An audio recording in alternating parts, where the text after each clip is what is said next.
Hey, what's up, y'all? I'm Daniel King, and this is RideTheMaverickTV. Here I am to talk about episode 3 of Insecure's third season. I don't know why I can never get that right. I didn't start over plenty of times now. But anyway, before I talk about this shit, let me talk about Basketball Wives really quick. The episode was boring as fuck, and I'm just gonna talk about Cece and Evelyn's argument.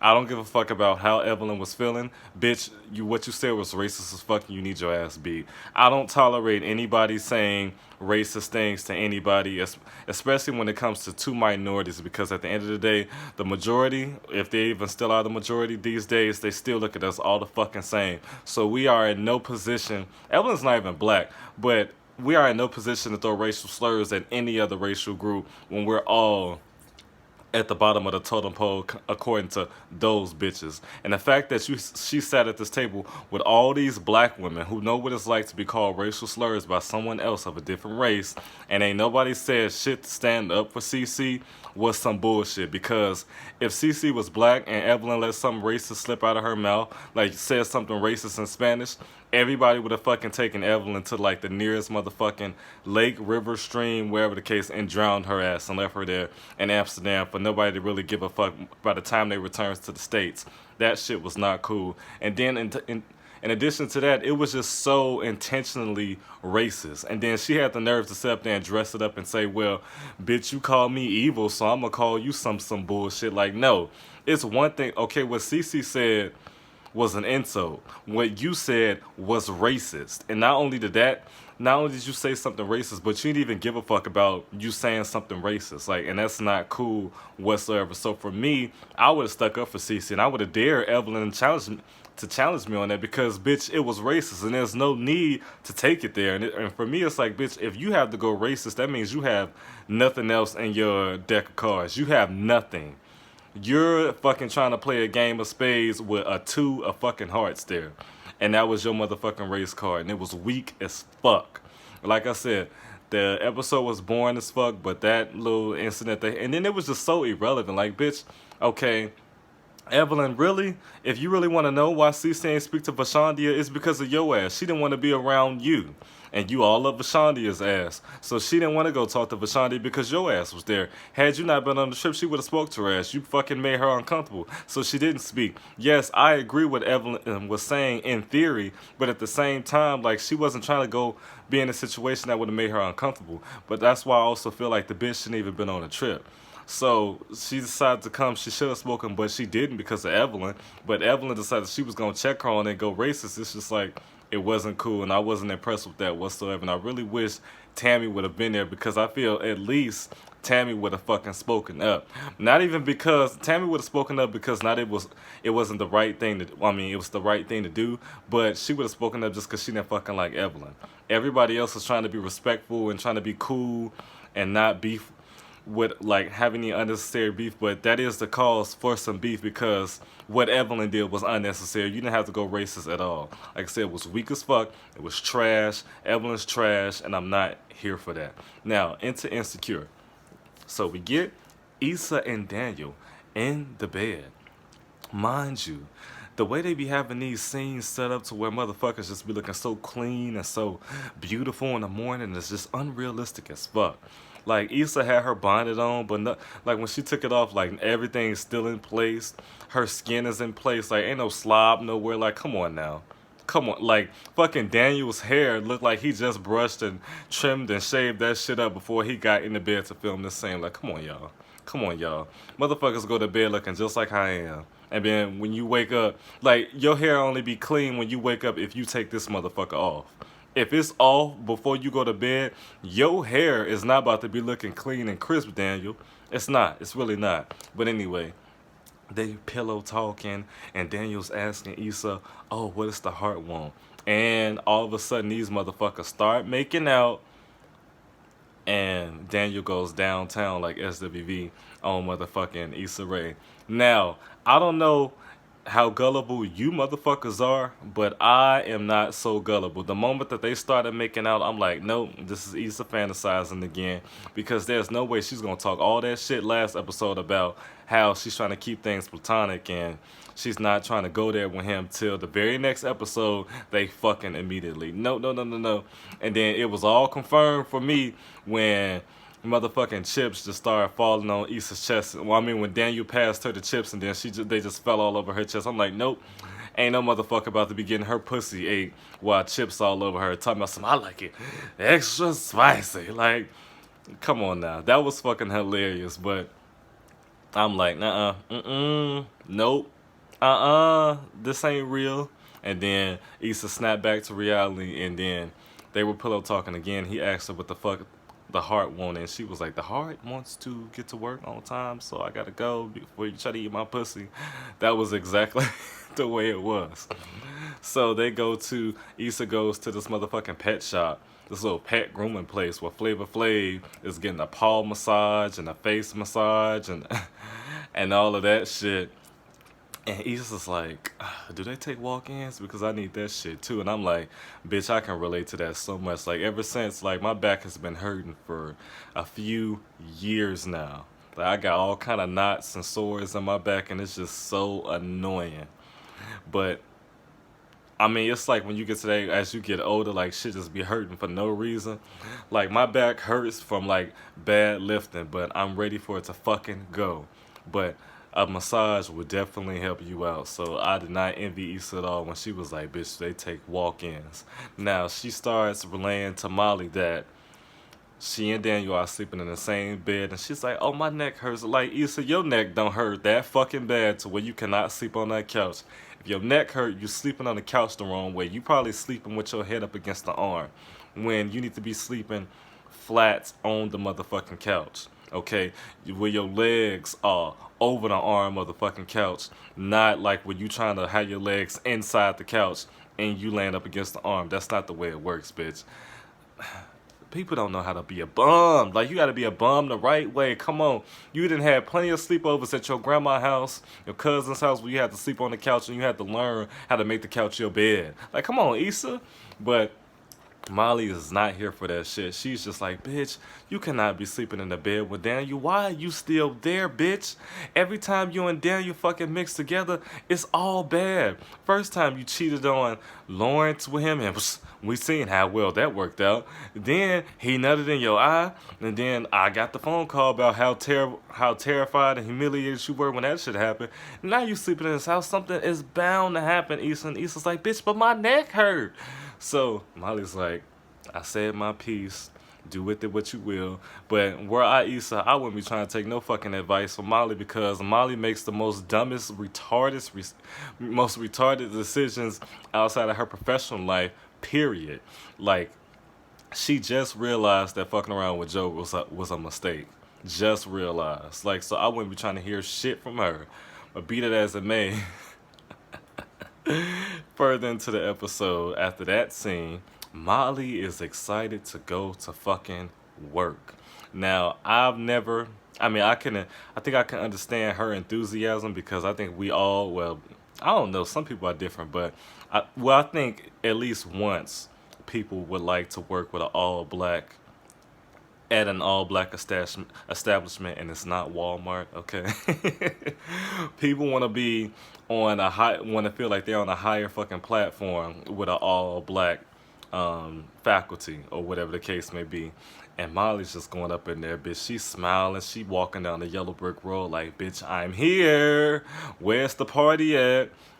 And she's introducing herself, and she's like, oh my God, this is amazing. Look how black we are. We look like a McDonald's commercial. Molly's got a job, all of that shit. Like, she is just drinking it fucking in. And then after her, we see Issa having this little thing where we got y'all, guess where they're trying to look for applicants to come apply to be the new person of color. And I really like how, Frida was irritating. She irritated me a lot the last season, because it's like, bitch, you're so mad at Principal Gaines for being overtly racist, but you work with some of the most racist people at your job. Ken, Kitty, Sarah say racist shit, ignorant shit all the fucking time. And you don't say nothing about that shit to Issa when they do it, but here you have Principal Gaines being racist, saying racist things. You just don't know what the fuck to do with yourself. I wasn't a fan of that. But this season, Frida has been pretty pleasant. I ain't gonna say likable because she may do some fucked up shit later down the line. But with that being said, so they're at this thing and they're looking for people to hire, and Frida is so into it. Issa's like, bitch, this is just a job. Until she see, I forgot what it was, but it was this guy. It was like the beat down, or the beat goes on, something like that. And she's just like so inspired because y'all know Issa is musically inclined, so she is just captivated by the performance of the kids and seeing this guy. He has all this energy. He seems fun. He looks like he enjoys it. And Issa's like, bitch, let me go talk. Let me go holler at him. And I like the chemistry that I was seeing between Issa and the guy. Like, it looked like Issa felt like he would be great to work with, and he would also be great to date. But before she could really get all the information from him, here comes Frida like, oh, Issa, we got a line. Like, damn, Frida. Use all your goddamn enthusiasm and excitement to just get them people, get that line going down, usher them hoes on loan. But we have Daniel, he goes to Khalil, reluctantly goes to Khalil. Like in the last episode, it was so apparent that Daniel's ego took so many hits when everything from getting into the club, because he felt like he should have been able to get in the club by himself. Everything from him being introduced to Spider through Khalil, like that's something he would have wanted to do for himself. Daniel is just someone who wants to do it all himself, and he's slowly starting to realize, like, you cannot get where you want to be all by yourself. Everybody needs somebody, and the sooner you realize that, the more you can get, the faster you can expedite that process to get into where you want to be. But he's at Khalil's crib and he's playing the track that he has for Spider, which is a weak ass fucking rap name, y'all. I hate it. It pisses me off. But he is playing the music for Khalil, and Khalil's like, yeah, that's dope, but Spider likes his music this way. And Daniel is just so resistant because he's like, this is my shit. This is my art. This is my passion. This is me. And I understand where he's coming from, especially being a creative myself, but when you are making a product for somebody, you need to tailor it to that person's needs and that person's wants. It's no longer yours. It's now theirs, or at the most, it's both of you all's. But it's not just you that you have to consider. You have to consider the person that you are trying to work with also. And I think Daniel maybe could have understood that, but he was hearing it through Khalil, who he doesn't want to hear from. He would rather him figure it out what Spider likes on his own than to figure it out through Khalil. So, hold on, y'all. Let me rewind this shit, cause my motherfucking TV screen gonna go black and I need to brighten up. Now, so Khalil fucking makes some rearrangement to his music, and of course he's not receptive to that, but he accepts it anyway. And then that sets the tone for the scenes further down. Now, Molly is having a hard time. Although she was excited to work around black people, she's just like, oh my God, this is one of the drawbacks to working with all black people. And I feel like it goes without saying, whenever you have primarily black institutions, the funding that the primarily white institutions have is non-existent at these black institutions. Okay, which is why it's always the point of interest that this is a black institution. Like, it's made known to let everybody know. So Molly should have known all that shit that she had. And another thing, like, bitch, your shit is in LA. Like, this is Chicago. So of course, all that funding that your former firm had, your new firm is not gonna have. Like, that should have been common fucking sense. But she's like, oh my God, y'all ain't got DocuSign? How am I supposed to do this without DocuSign? Who does anything without DocuSign? And she's like, her assistant's like, yeah, bitch, we ain't got DocuSign. We just got like a little in-house carrier here. Pickups will be from 9 to 5, and if it's the cute motherfucker, it'll be here from 9 to 5:30. So get into it. And she's like, oh, okay, girl. But things are so easier with DocuSign. But I'm going to go back to typing on this keyboard, honey. So she's disappointed. And then another thing that disappointed her was when all that storage was in her goddamn office, which confused me because it's like, okay, was this shit in her office prior to her being here, or when they seen that she started working here now, they're like, okay, we're gonna put this shit in her office. I'm like, that's not cool. I don't know if that's some hazing shit or whatever, but it wasn't cool to me.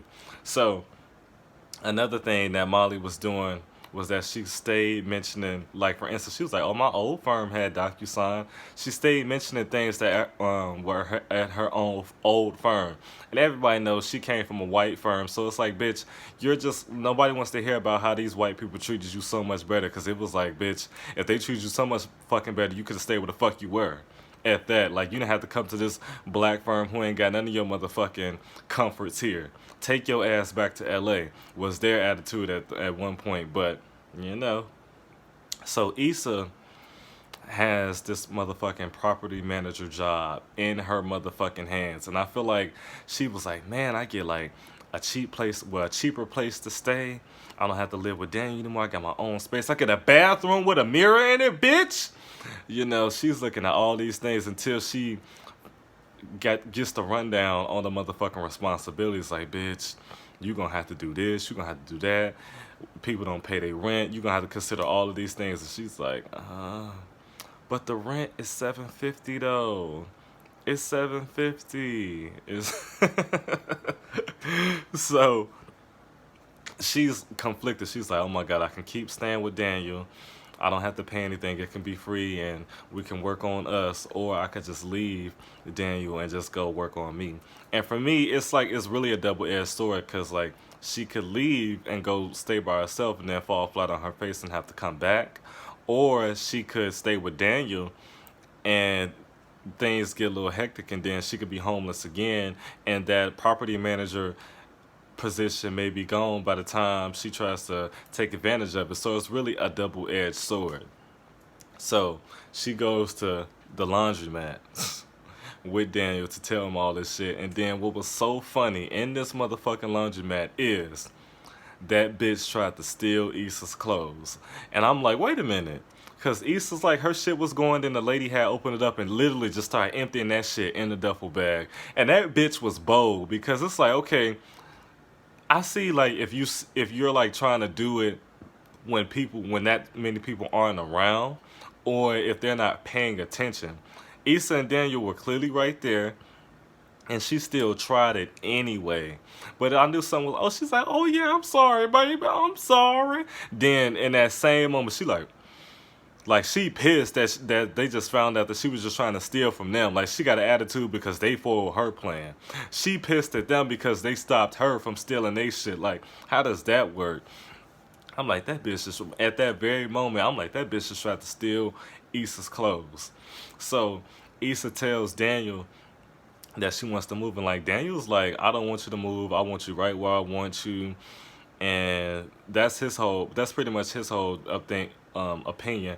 And she's like, but she was like, he was telling her about the whole Khalil thing, and she's like, look, when you get to the next level, you can do whatever the fuck you want to do.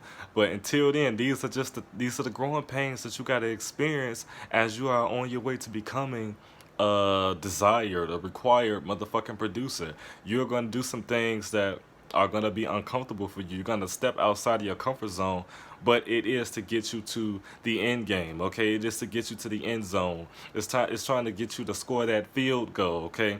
With Spider. Just endure this little petty bullshit in the beginning, and then you'll be somewhere a lot comfortable to get what the fuck you want. And he was like, I don't know.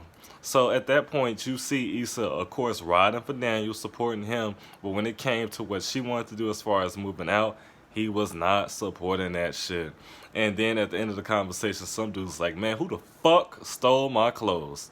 It was that little nasty ass bitch who took a duffel bag full of his clothes to go ahead and take it on down to wherever she could sell that shit to and make her motherfucking money. Bitch, I would have been pissed. I probably would have snitched. I'm like, it was a bitch up in here emptying out motherfucking dryers and shit. She had on a red motherfucking cardigan, a hat, and she had long black weave. Go find her ass. That's the bitch who got your clothes. So, at the motherfucking, I guess they went, no, they went out to the restaurant. So it was Issa, Kelly, Molly, and Tiffany. And Molly's already the irritating pregnant friend who's pissed about not being in the motherfucking group chat. And Molly's like, bitch, my law firm ain't got this. My law firm ain't got that. And Issa's like, bitch, I hope you were not complaining the entire time that you were there. And Molly's like, oh shit, I was. Like, bitch, ain't nobody trying to hear that shit. Like I said, bitch, if you that motherfucking unhappy, take your ass home. Go back to LA and go deal with them white people. And then another thing what's crazy to me is like Molly didn't mention at all that she wasn't being paid what she didn't want to be paid, and she didn't receive the benefits that she feels that she deserved. So it's like, girl, you getting everything you want. So why are you tripping on what the fuck this law firm ain't got? You can have a law firm that got everything that they got, but they ain't paying you nothing. So it's like, bitch. Molly was being pretty irritating, and she was irritating everybody fucking else in this goddamn episode. Except Tiffany. Tiffany's just mad because she ain't in the group chat, you know, but it's fine. It's fine. You know what? It's fine. So, Issa is still, she's crying to deaf ears, trying to explain to her friends about being at Daniel's crib. And they're just like, bitch, just get out of there. You talking all this shit that y'all can see each other for who y'all really were, and you only able to see Daniel through a clear lens because it's not covered in nut. And they're like, no, no, because they don't have a sound foundation. They've never been in a relationship. Like their foundation is just fucking, pretty much, and that's not enough. So it's like, if y'all were never able to like decide that y'all wanted to be in a relationship, then it's not gonna work now because y'all never wanted to be that for each other. Y'all just wanted to fuck. And it's like, y'all just wanted to fuck, but y'all thought y'all wanted to be in a relationship, and that's just not it. Something there was stopping y'all from being in a relationship while y'all were fucking. Cause like I said, if it was that real, y'all never would. Like Daniel wanted to do his thing, and Issa wanted to be in a relationship. Daniel wanted things his way, and Issa wanted to be in a relationship. And and like as you watch the episode, you really see Daniel wanting to think, not even just in his relationship, his personal life, but in his professional life, he wants things done his way. But anyway, so Issa and Frida are interviewing Antoinette, the second token, and everything's going cool. You can see Issa clearly does. She could give a fuck about what's going on. When they would talk about the 5-year plan, Issa was like, "Damn, bitch, I've been here 5 years and I ain't accomplished not a goddamn. I'm not a leader. I ain't got no certificates or nothing like that. I ain't, bitch, I ain't shit. Not only I ain't accomplished nothing here, but I'm still fucking here." And she was just so detached from that that fuck the 5-year plan. She's like, yeah, 5 footlongs, 5 fingers, 5 toes, 5 guys. Like, she's just completely off topic. In the moment that motherfucking Frida leaves, she starts giving Antoinette the real. She's like, yeah, they are how they are, and you just gotta, acclimate and do your thing. You can't even worry about it. So, after the interviews, she starts looking at the beat crew, and she's like, man, this is like, you can tell like she really has interest in joining this organization. But I feel like with Issa, she just doesn't know how to make change. Like, she is just afraid of change. She doesn't know how to just go for hers. Like, she does well when things just happen the way that they happen. But when it comes time for her to do it herself, she's just very, very fearful. And I think that's been a theme in the show, like in the entire series itself. Like, she just not how to go for what she wants. And I think that's like one of her biggest insecurities. Like, as you see on the show, everybody is insecure, but you see their insecurities come out, and I feel like that's one of her insecurities. Now, Molly, at her law firm again, pissing off her motherfucking coworkers at this point about her old firm. And she's like, one thing that was irritating me about the shit that Molly was doing was every time, every chance that she got, she'd be like, "Oh, we all black and shit, our black asses, all this black power and Wakanda forever and black and lovely." Like she was always pointing out the fact that they were black. Oh, we so black, we can even start meetings on time. And they like, actually, bitch, this man, we start the meeting without him because he calls in because he's that important. He ain't gotta fucking be here, okay? He doesn't make a difference whether or not if his presence doesn't make a difference or not whether we start this motherfucking meeting. You're speaking out of turn.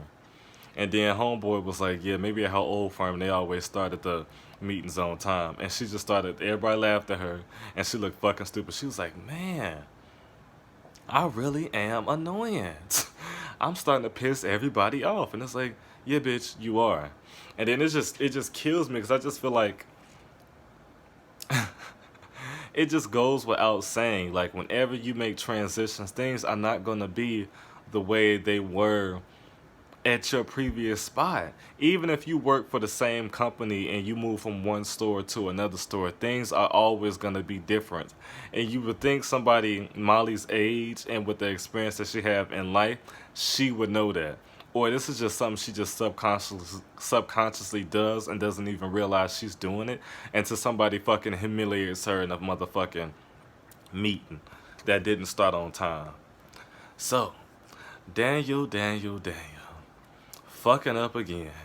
So, they go to the motherfucking studio. They meet up with Spider's weak ass, who's clearly heard about, his friend being shot. I guess his friend wasn't okay. He must have died. And Daniel plays the music for Spider. Now, what Daniel does was weak as fuck.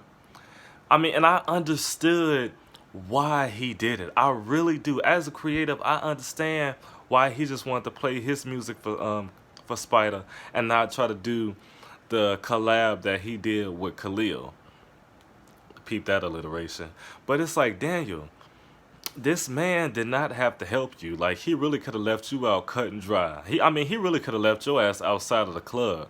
But he was being a good high school alumni and got your ass in the club, got you connected with Khalil, and got you this opportunity to play some music for him. And then the very first opportunity you have, you just want to play your shit over Khalil? Now, let me look at this fair enough. I mean, but okay, I was about to look at it from a different perspective, but Khalil was like, hey, maybe we can get together and play music for Khalil. It wasn't, oh, let me get you in with, maybe we can get you in and play your music for Spider. Some shit that we make together, not me just get you a meeting with Spider and you play your music. The plan was to always play their collaboration together for Spider. So the fact that Daniel thought he was just gonna fucking railroad the fuck out of Khalil and just play his cut and not the cut that he did with Khalil was weak as fuck. And it was just clearly a clear bite of the hand that fed you this opportunity. It was just really weak as fuck. And to be honest, the version that he made with Khalil sounded so much better than the version that he had with himself, because that flute wasn't hitting for shit. Those was not the beats for the streets. I didn't want to hear that shit. Like when Khalil watered that shit down and put his shit on there, made it doper than what the fuck Daniel King did. That shit was not hitting. And then another thing, it's like, bitch, like everybody realizes this but you, Daniel. Khalil knows what Spider's likes because he's worked with him before. You don't know what this man like because this man don't even know you or Seven, who spells his name with a 5. Okay? So it's like, you just need to take notes. Take notes and be humble. You will get your shot, but you're not gonna get your shot motherfucking blocking all your fucking blessings, bitch. Learn from this. Cause I ain't rooting for you no more. I'm starting to not like Daniel. So after that embarrassment, he goes to dinner with Issa, who's like, oh, I just want to take you out. You've always been looking out for me. You've been treating me so well. Let me do this for you. And he brings up, and she's trying to be so happy, but he's just sulking about the poor decision that he made to railroad Khalil. So she's like, what's up? So he explains it to her, and she's like, but why would you do that when you know he knows what Spider likes? And Daniel is just like he's not even trying to hear. He's deflecting hard as fuck at this point. He's like, bitch, what the fuck do you know about music? All you do is rap in the fucking mirror. Like that's literally his attitude. And she's like, what? And then he's like, I'm taking career advice from you when you don't even follow your passion. You don't give a fuck about your job, which is true. And I'm constantly having to save you from shit, which was weak as fuck because it's like, damn, you only saying that because she said that to you the other day when she said you were always there for her. If had she never said that, you would never even realize that you are always saving her for some shit. But at the end of the day, Daniel, you can't. I hate when people throw things in people's faces with shit that they don't even have to fucking do. You didn't have to save Issa at all. You could have left her the fuck alone. She could have moved in with Molly. She could have, but she didn't want to because of that week that she stayed with her in '05. So it was weak as fuck. And Issa's like, so that's how you really feel about me. You feel I'm all over the place. I ain't got shit going on for myself. I'm a weak ass bitch that you always gotta save. Okay. So after the fact, Issa's over it, and both of and both of them hoes are in the motherfucking bed, just tight, mad at each other. And Daniel knew he fucked up, so he tried to like fake ass apologize to her by trying to eat her out. And Issa's like, you know what? This don't even feel right, cause you're only doing this because, first of all, we shouldn't be fucking around in the bed anyway. Okay, cause we just supposed. I'm just sleeping in the bed because my neck hurt, and now you just trying to make good from pissing me off earlier by eating me out. That's not gonna work. So they just in the bed, awkward as fuck. I'm like, man, that is so awkward. I'm like, the shit was so awkward. I don't even know how I would have handled that situation. I think I probably would have just been like, I'm gonna go ahead and be accosted by this head that I didn't ask for, just to save a awkward ass moment. Because I don't, like how do you do that? I mean, I don't know. I couldn't do it, but but that was that whole episode. This episode was better than the last episode, but it was not as good, Issa Rae. I'm talking to Issa Rae, not Issa D. Like when I tell you season 1 and season 2, I enjoy every episode of both. So it's that 16 episodes. I enjoy all the first 16 episodes of this motherfucking show. Now the next 8, I don't know. It's just not looking good. This episode was just okay. It's just, tell me what y'all think. Am I tripping, or is it just me, or do y'all feel like these couple episodes have not been as good as the last seasons? I don't know, but that's my review, y'all, of that and a little bit of Basketball Wives because it was weak as fuck. And I'm not about to do a whole video because I really ain't pay attention to the video because it was, to the episode because it was fucking boring. Now, don't forget, send all viewer questions to AskTheMaverickQuestions at gmail.com. Let me know if I can answer. I will be answering those at the end of every video that I do. And also, check out my latest video, Jaleel Amir performs live at the Baseline. Amazing, my friend Jaleel Amir, up and coming single. If you all want to go support his single Bucket List, you all can go listen to that, buy that on iTunes, listen to it on Apple Music, stream it on Spotify, whatever the case you want to do.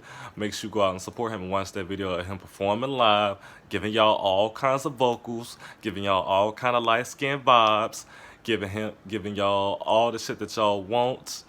That's the end of this video. Until next time.